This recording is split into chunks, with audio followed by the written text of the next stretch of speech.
911, what's the nature of your emergency?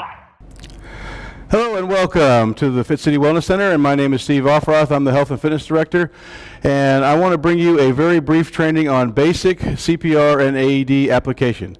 So what this training is a very brief overview of the techniques of chest compressions and the application of the AED. What it is not is a full certification, which we go through in our 3-hour class, which we go into a lot more detail about cardiopulmonary resuscitation and the application of the AED, plus we go over first aid as well.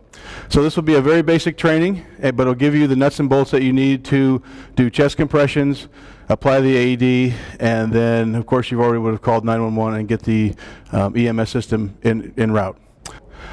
Okay, we are back, and so most of this training has been done for my knees with Resusci Annie on the floor, and we have the defibrillator from the Wellness Center. And so what I've done is I've replaced the current pads in here with an outdated one so I can demonstrate how this actually functions and how you go through the whole process. So when you come upon a person and you've called 911, so you get them on their way, the first thing you want to do is make sure the scene is safe. So if the scene is unsafe, then you want to stand back and just wait for EMS to show up. But if it is safe for you to enter, you want to do the first thing when you come to the subject is to assess the patient or the subject. So I'm going to tap on the collarbone and shout loudly, "Are you okay? Are you okay? Are you okay? Hey, are you okay? Are you okay?"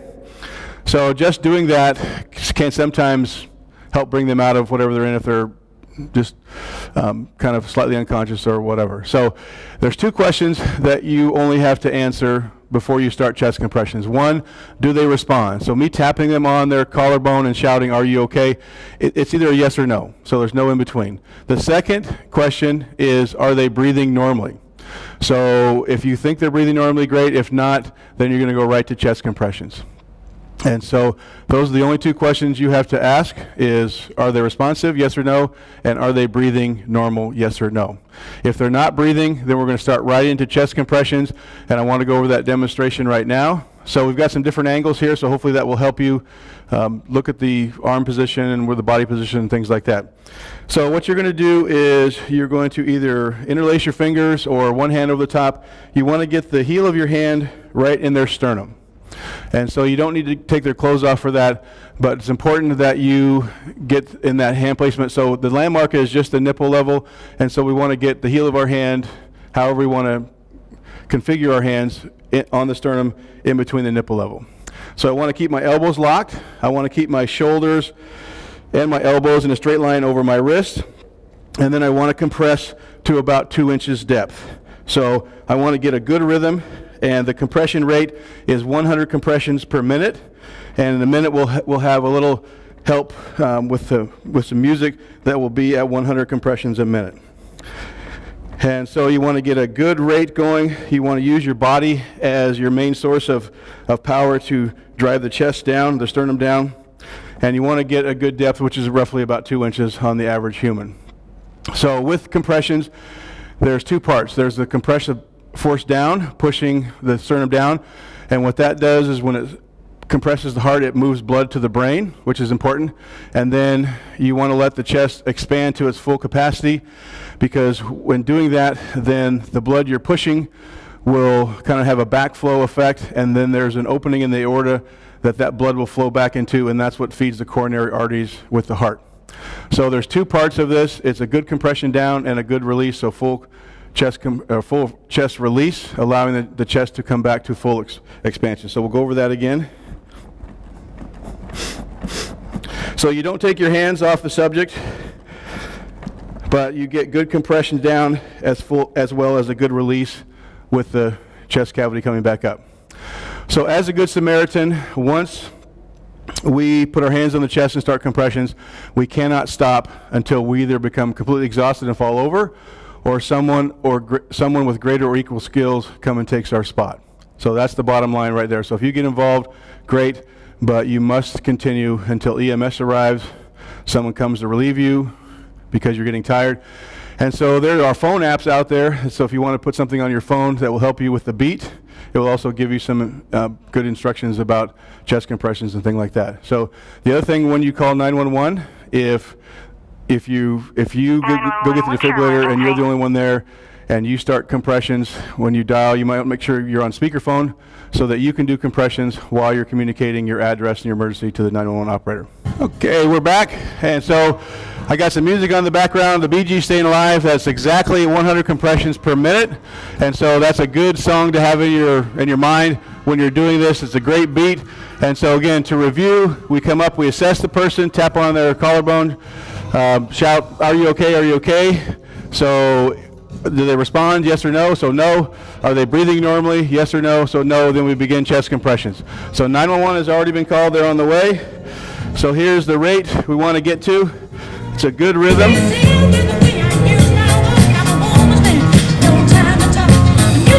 It's not that you're going to have this music in the background, but you can have it in your brain, staying alive. Want to just stay with the beat. Very consistent for 100 compressions per minute. And so, if you bring the defibrillator up yourself, there's no reason to start compressions. Just get the defibrillator on and turn it on and let it do its trick. So if you're there first and the defibrillator's on its way, then it's imperative that you begin with chest compressions, get that blood moving. And the research is very clear now that we need to keep the blood moving. Forget about breathing. Breathing is out now. We're just going to do the compressions for 100 compressions per minute until the defibrillator gets there. And then we'll get the defibrillator on, and then we'll see what happens. So this can be very taxing, obviously, doing compressions for non-stop. So once you call EMS, it's going to be between 4 and 5 minutes probably before they arrive, somewhere in the city limits. And so the better you can do compressions for that time, the better chance the person has of perhaps surviving and recovering with no brain damage. Okay, so we hear the music in the background, you see the techniques, so it's pretty straightforward, but just do compressions. So some things that may happen if you're dealing with a person that's a little bit older, they may have some cartilage in their sternum that's pretty tight. Some of that may break free, make some popping noises, and so the chest wall then may not move up and down smoothly, but you're going to do the best job you can of just doing the compressions as best you can. Because good CPR is great, and bad CPR is better than no CPR at all. And so, whether you bring the defibrillator with you or somebody brings it to you, it's all the same. So I'm going to go over a demonstration very quickly. So the first thing we want to do is to make sure that the patient doesn't have any clothing on. So we want to get rid of the clothing. So resuscitation, nice and easy. We got a nice jacket here. So I have the defibrillator in front of me. I'm going to open it up. And so there's lots of pictures of with the defibrillator of where the pads go. There's a pair of scissors in here. There's a fast response kit that has an absorbic wipe. It has a razor. It has some gloves. So it's always a good idea to have the gloves on if the person's not bleeding. There's probably no reason to have gloves on, but it's always a good idea to have gloves on if you want them. And so with this, we have, in the defibrillator case, we have an extra set of cartridge. That's pads. We have an extra battery in case something doesn't work. So with this, once I open the box of the defibrillator, I'm going to pull on the tab, and then the voice is going to start telling me exactly what to do. Begin by removing all so you pull off the seal. I've got the pads right here, so there's pictures on it. So I pull the red tab. The first one's up on the clavicle, the collarbone. Pad exactly as shown in the picture. Press firm. So the voice on the defibrillator will continue until you get these pads on. So now the pads are on. When the first pad is in place. And I'm going to turn the defibrillator off. So when the pads are on, then the machine will take over. So if a person has had a cardiac arrest, which means the ventricles of the heart are fibrillating or quivering, there's a very unique electrical signal that creates. And so the defibrillators are able to read that, and if they can read it, then the battery will charge, and the orange button will light up. You'll push it for a shock. So there's voices command that will be on this as well. So it'll say charging, stand clear of patient. So if I'm in charge of this scene and people are around, I want to make sure that nobody's touching the subject of the patient when I push that button, because of the shock going through the heart will be transferred through that body. If anybody's touching it, they'll also get that shock. And it won't kill you, but you'll notice that you've been zapped with a little bit. So I want to make sure that nobody's around the person. I want to make sure that they're not on a vibrating surface, because then the defibrillator will not be able to read the heart accurately. They can be in a puddle of water, that's fine. The defibrillator can't be water on it, so if it's raining, you're outside, somebody has to cover the patient as well as the defibrillator. So once the pads are on, then it will be analyzing the heart rhythm. If the machine can shock it, it will say charging, and then there's an orange button on the bottom with a lightning bolt on it. And so I would have my finger hovering over that button, so as soon as that button lights up, I'm going to press it. That's going to deliver the shock to the patient. And as soon as that's done, I want to start right back again with chest compressions. So that's very important. So if I'm the only one there, I'm going to do that myself. If somebody else is putting the defibrillator on and I've been doing compressions, then I will start back with compressions. So if the shock will work, it might be 20 to 30 seconds, and the person then the heart will stop, the quivering will stop, and the heart will do a reboot basically, and the cardiac cells will kick in and start the normal rhythm of the heart pushing blood around the body, and will take maybe 20 to 30 seconds, and that person should wake up. So you want to make sure that they stay stable, and if all this happens before EMS gets there, you want to make sure that they're stable, because if they go back into cardiac arrest and the pads are already on them, you're ready to go. And so I want to go over now real briefly on if the batteries needs to be replaced or if the pads need to be replaced, just so that you know how that is. So with this on-site defibrillator, on the back is the battery. So I can press the top of it, it pops out, and I place the new battery in. It's very straightforward.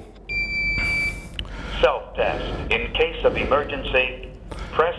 And so whenever I take a pads out or battery out, it always will come back with a self-test.